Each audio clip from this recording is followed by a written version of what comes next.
Dan owns a HJ47 6-month, 1984, and I tell you what, Dan, you've done bloody well. What a bloody beauty. Didn't always look this way.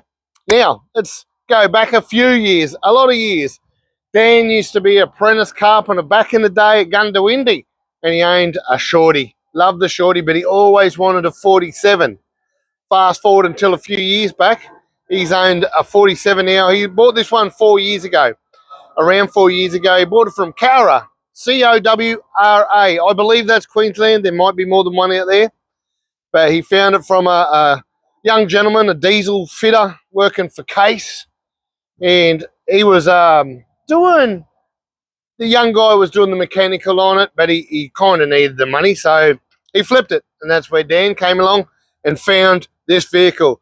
But it didn't look like this. It was a totally different vehicle. Dan's got it to where it is today. Now, Dan did tell me the history. The young fella told him that it comes from Crookwell, New South Wales. Crookwell in New South Wales. So she's travelled around the old jigger, but it's in Dan's care now. Now, 4 years ago, Dan decided to tear it down and actually restore. He was just going to do a little bit of cosmetics, but they started digging. What ended up happening is Dan fully stripped it, left the cab on the chassis, and tore it down. Now, Dan's got a good mate, old Lyle at Coffs Harbour.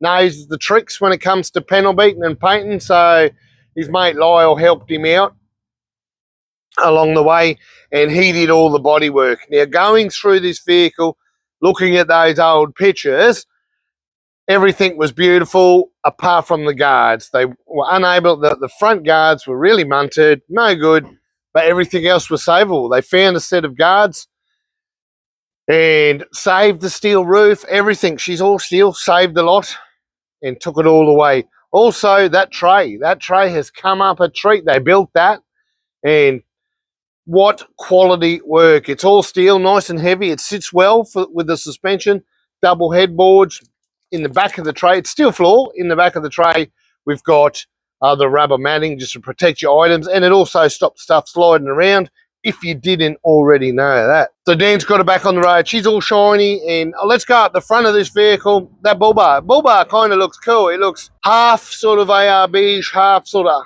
homemade. It's maybe been worked on itself over the years, but it looks apart, looks period correct, and it houses a couple of aerials, one UHF. I'm not sure what the other one's doing, radio or UHF. Then we go cosmetically. She's just a standard old jigger.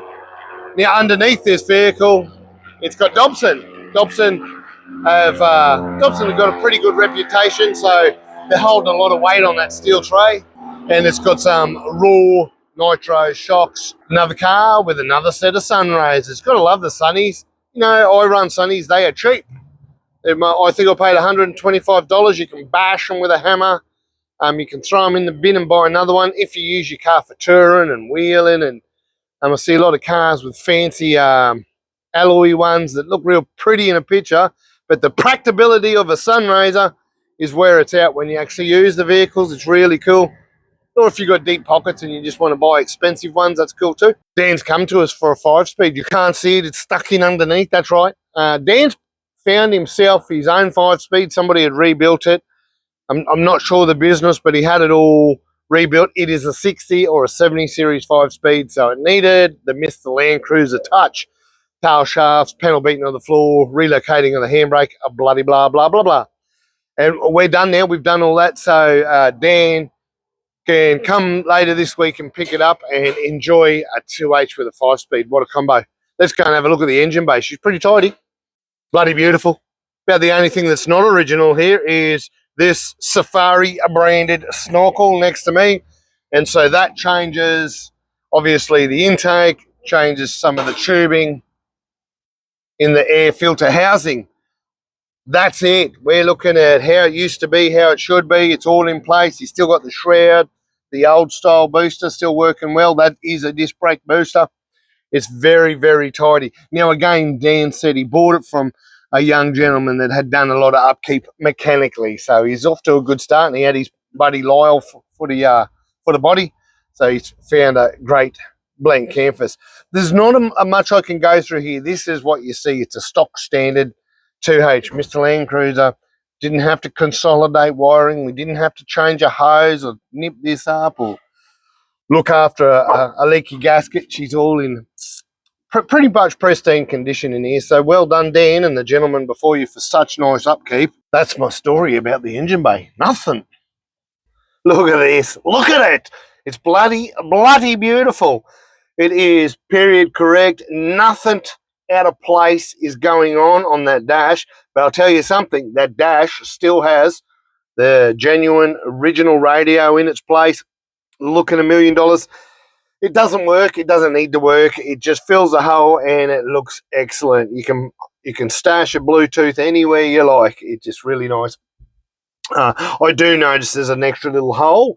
This one over the years has needed button glow, so we just glow it on button, but it all turns off by key. Straight up the top, we've got the hat rack. I should have put mine there. Mine's the other way around.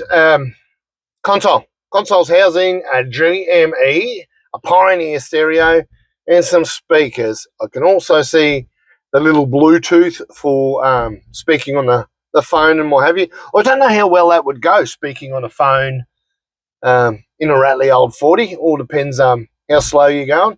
But very basic console. It utilises space fantastic, and he's got the legalities of still having the visors, the interior visors there, because you can get your bum kicked if you take them away for a head visor for a console.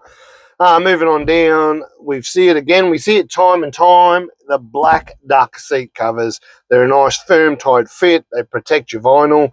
You don't burn your bum hole when you sit on a hot seat on a hot summer's day. They're really, really practical. And still, as we move down, we've got some Build-in 70s double cup holder. That's a great option. That way, the ones we sell here at Mr Landcruiser are these ones online or the ashtray ones. We can see here that Dan's using his ashtray as a receipts receivable filing cabinet, so we won't touch that, and that puts the cup holders down the bottom. Probably the last thing to really point out that's different to a lot of other cruisers is Dan has gone, or someone has gone, the carpet floor. As long as you try and keep it dry, it's very, very nice, and that can help muffle a bit of noise and a bit of heat as well, the old carpet. Very impressive. Over my shoulder on the window, a lot of stickers, but I do note the Mr Landcruiser sticker. Well done, Dan. Bloody beautiful. That's it. That's it for us. That's it for Dan. Now, Dan's over the moon. He wants a 5-speed. Future plans. Now, part of the future plans to tour in this. He's already doing local runs and using the vehicle. He wants to step it up a notch and do some touring in it. And that includes the 5-speed. Now, driven this one, it's a good weight ratio. Not worried about turbos or enhancement of the engine. You don't need to. So this one's fine. Maybe in the future, because another future plan of Dan's, with touring comes a touring setup. So he's talking alloy roof, maybe alloy sides, but he wants to close her in and set it up for touring. So if you know, you know. We really like to go rough and outback in these vehicles.